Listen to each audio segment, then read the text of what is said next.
budak atau pelayan. Kemudian Bapak Ibu, siapa lagi? Anak. Anak melakukan pembasuhan kaki terhadap orang tua yang sudah sakit parah atau yang mau meninggal. Nah, Bapak Ibu Saudara yang terkasih, itu dilakukan oleh anak. Tetapi dalam mengingat kematian Tuhan Yesus ini, bukan murid yang melakukan pembasuhan kaki. Maka Petrus kan menyatakan, aku gak layak, aku jangan basuh, ya. Karena Yesus merasa, kok guru yang membasuh, dia merasa tidak layak, Bapak Ibu.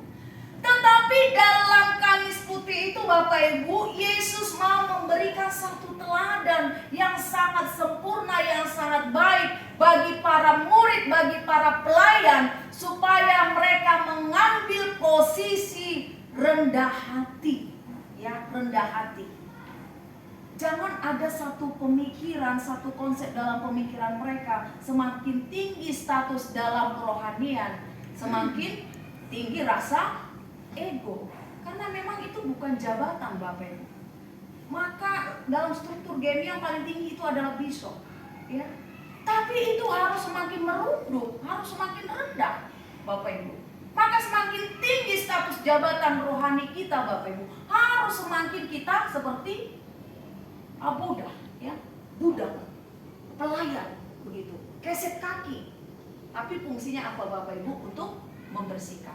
Nah, Bapak Ibu Saudara yang terkasih di dalam nama Yesus Kristus, kenapa Yesus mengambil posisi kaki, pembasuhan kaki? Kenapa tidak tangan? Kenapa dia tidak membersihkan kepala? Tapi dia mengambil posisi kaki, pembasuhan kaki. Kaki adalah salah satu organ tubuh yang paling bawah, Bapak Ibu. Lalu kepala paling atas. Ketika kita mau membasuh kaki, kepala tuh tunduk, ya, tunduk. Apapun jabatan dan status kita, Bapak Ibu, mau kita orang yang kaya, mau kita itu owner, mau kita itu apapun, dimanapun kita harus mengingat posisi kita adalah hamba Tuhan, kita pelayan, kita murid Tuhan. Maka dikatakan oleh Tuhan Yesus, Bapak Ibu, diingatkan pada malam Kamis Putih itu, supaya para murid hidup saling mengasihi di dalam hal melayani. Itu pesannya, hidup supaya saling mengasihi. Karena apa, Bapak Ibu? Hidup di dalam saling mengasihi itu, itulah contoh, itulah teladan yang disampaikan oleh Tuhan Yesus, yang harus diteladani oleh para murid. Kenapa itu begitu ditekankan, Bapak Ibu? Kenapa sampai dikatakan seperti ini perintah baru? Sebenarnya itu nggak perintah baru, tetapi diulang kembali. Betapa besarnya kuasa daripada kasih. Betapa besar kuasa daripada kasih, Bapak Ibu. Bayangkan aja kalau kita hidup tidak saling mengasihi. Bisakah kita melakukan perkara yang besar?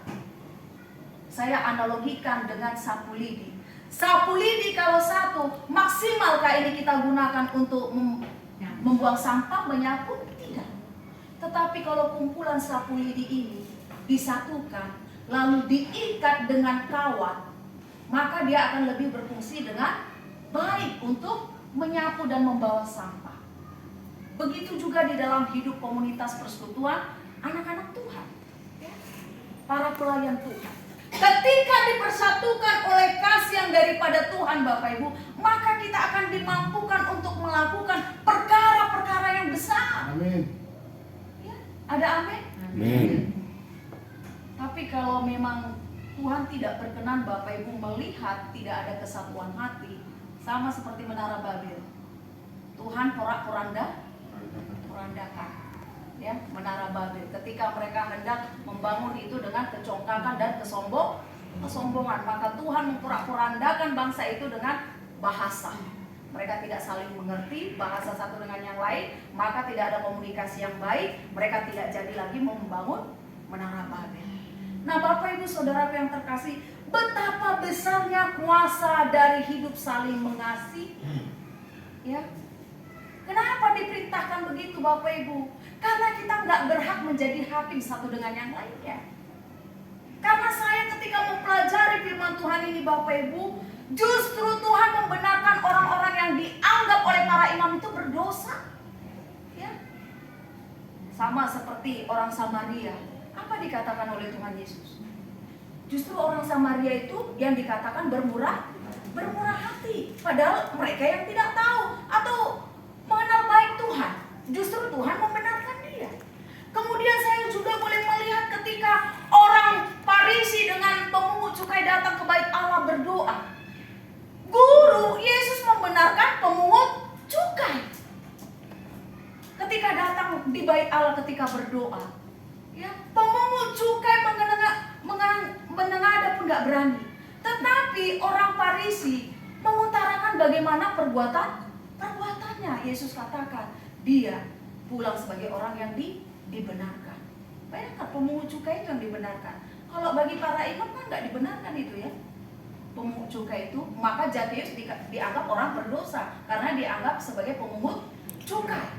Tapi bagi Yesus dia dibenarkan, Bapak Ibu. Dia mendapatkan kasih karunia. Dia datang dan singgah dan tidur nginap di rumah Zakheus. Maka saya, Bapak Ibu, makin kemarin melihat kebenaran firman Tuhan. Gak ada hak kita untuk menghakimi siapapun. Kita gak tahu bagaimana cara Tuhan boleh memberkati orang yang sama sekali tidak diperhitungkan dalam tatanan sosial masyarakat. Orang yang berdosa sekali, Tuhan kalau mau pakai bisa pakai sangat luar biasa. Salah satu contohnya siapa? Rasul Paulus, Bapak Ibu. Rasul Paulus itu dari background orang yang gak karu-karuan, orang yang membunuh pengikut Kristus. Tetapi Bapak Ibu, Tuhan tangkap dia, Tuhan pakai dia luar biasa. Maka saya ingat sekali Filipi pasalnya yang ke-3 Bapak Ibu, ayatnya ke-6 sampai yang ke-7 dikatakan, pengenalan akan Kristus Tuhanku lebih mulia dari semuanya. Pengenalanku yang tadinya segala sesuatu kuanggap untung, sekarang kuanggap rugi, ya.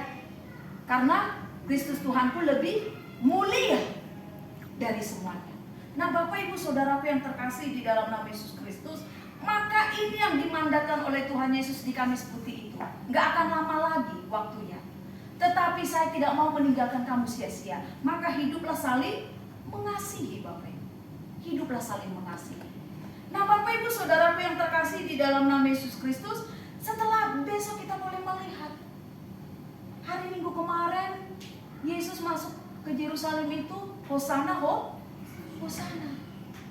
Tapi besok Bapak Ibu dalam persidangan Bapak Ibu, maka mereka juga akan menyerukan salibkan dia, salibkan dia. Apa tuduhannya? Dikatakan Tuhan Yesus melarang orang untuk membayar pajak. Ada apa yang Tuhan Yesus melarang membayar pajak? Tidak. Apa yang dikatakan Bapak Ibu? Ditunjukkan koin. Gambar siapa ini? Kaisar. Berikan apa yang menjadi hak Kaisar.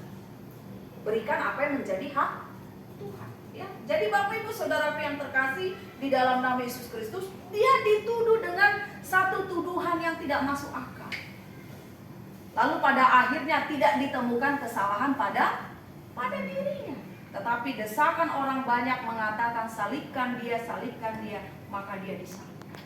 Nah, Bapak Ibu Saudaraku yang terkasih di dalam nama Yesus Kristus, ini mau menyatakan kepada para murid supaya mereka hidup di dalam melayani Tuhan dengan kasih dan kerendahan hati.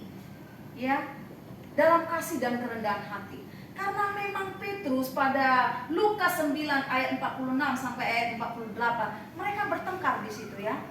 Coba kita baca. Apa yang mereka pertengkarkan di situ?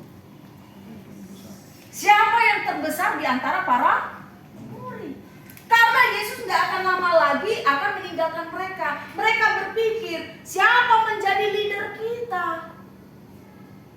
Maka mereka mulai bertengkar ya, bertengkar dalam pengertian argumentasi, memperbincangkan siapa ya di antara kita ya. Yesus tahu betul. Maka Yesus katakan, siapa yang mau menjadi terbesar, dia melayani anak kecil ini dulu, yang terkecil ini. Nah, Bapak Ibu Saudaraku yang terkasih, jangan kita memiliki konsep kalau sudah memiliki status jabatan rohani yang sudah tinggi, langsung kita seperti meninggikan diri dan ego. No. Ya, kita harus humble. Ya, kita harus tahu siapa sebenarnya kita, siapa Tuhan kita sesungguhnya, Bapak Ibu. Ya, siapa Tuhan kita? Maka Bapak Ibu Saudaraku yang terkasih di dalam nama Yesus Kristus, Ini yang mau diberikan oleh Tuhan Yesus kepada murid-muridnya, keteladanan di dalam hal melayani. Ya, keteladanan di dalam hal melayani kepada para murid. Tapi pada akhirnya Bapak Ibu, para murid itu Bapak Ibu ada yang menyangkal, ya, Simon Petrus. Kemudian siapa yang menjual? Yudas. Ya, tapi dari kedua murid ini Bapak Ibu, yang satu mati bunuh diri itu Yudas, tapi yang satu lagi bertobat. Yang diinginkan oleh Tuhan Yesus adalah menyesal dan bertobat, bukan mengakhiri hidup. Hati-hati Bapak Ibu, kita sebagai pelayan Tuhan kadang-kala putus asa, hopeless bisa, tapi jangan akhiri segala sesuatu dengan tidak baik. Ya, finishing well. Maka itu yang dikatakan oleh Paulus kepada anak rohaninya Timotius, tunaikanlah tugas pelayanan, selesaikan sampai baik. Tantangannya banyak, tapi kita harus meneladani apa yang sudah dilakukan oleh Tuhan Yesus Bapak Ibu. Dia finishing well di dalam mengakhiri masa pelayanannya, masa penderitaannya sampai mati di kayu salib.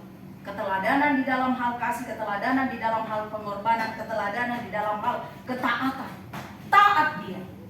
Maka Bapak Ibu Saudara yang terkasih, ada banyak meninggalkan segala sesuatunya, meninggalkan Tuhan, bahkan menghakimi Tuhan di dalam hidup penderitaan dan kesakitan.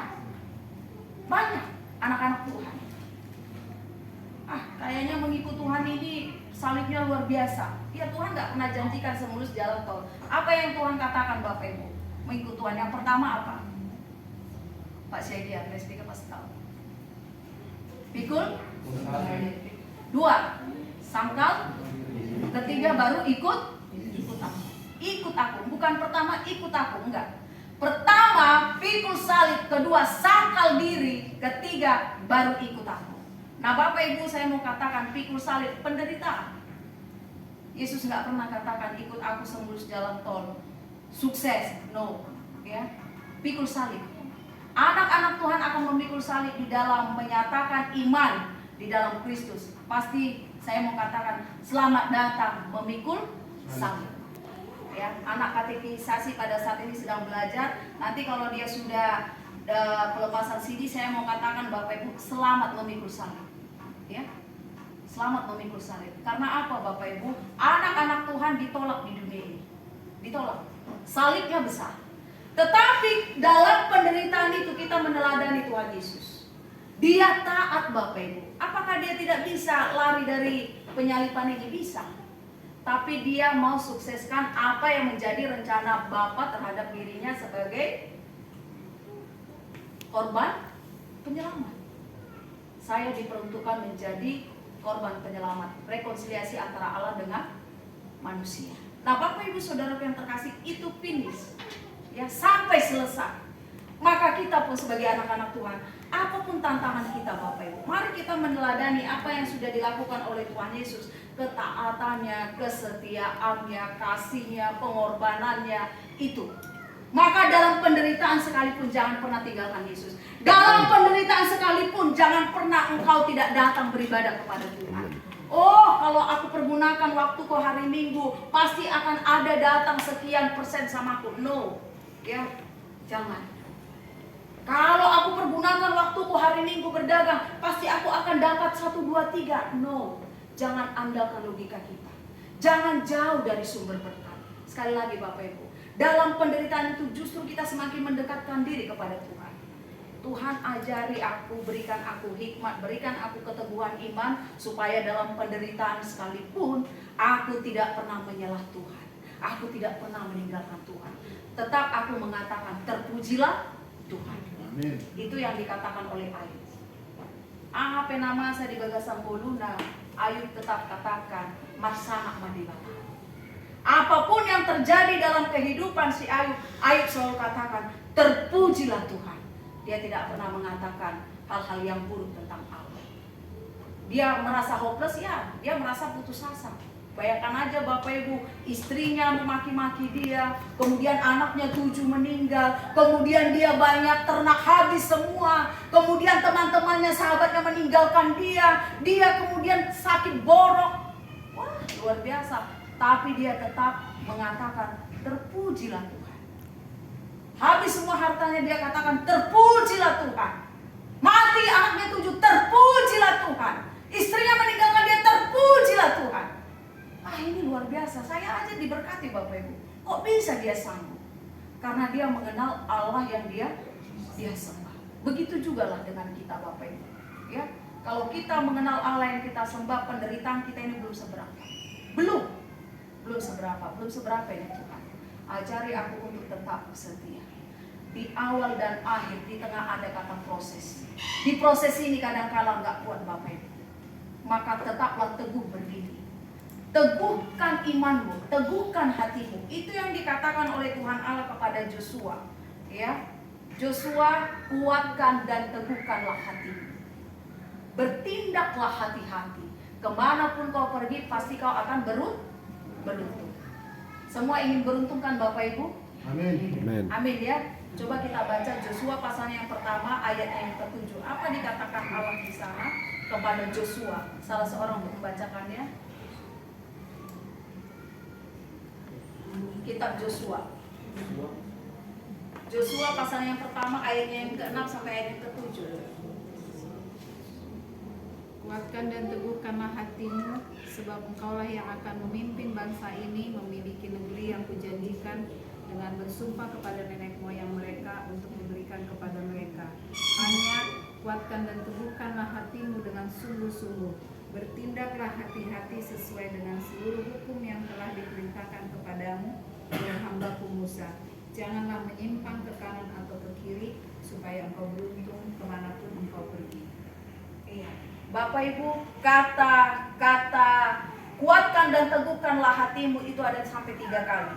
Itu di ayat yang ke-6 pertama, kuatkan dan teguhkanlah hatimu. Kemudian ayatnya yang ke-7, hanya kuatkan dan teguhkanlah hatimu. Kemudian pada ayatnya yang ke-8, demikian ya, kuatkan dan teguhkanlah hatimu pada ayat yang ke-9. Kemanapun kau pergi pasti akan beruntung. Maka kuatkan dan teguhkanlah imanmu, pendirianmu, kesetiaanmu, ketaatanmu. Kita tidak tahu di ujung sana Tuhan sedang persiapkan perkara mujizat, pekerjaan yang luar biasa bagi kita semua. Jadi saya percaya Bapak Ibu lewat kebenaran firman Tuhan pada saat ini di Kamis Putih, Tuhan mengingatkan kita di malam Passion yang keempat ini makna perjamuan kudus, ya, mengingatkan kita pribadi lepas pribadi akan kematian Yesus di kayu salib. Jadi unsur roti dan anggur itu mengingatkan akan tubuh dan darahnya. Kemudian Yesus membasuh kaki para murid Bapak Ibu, menyatakan bagaimana hidup di dalam kerendahan hati, di dalam melayani Tuhan.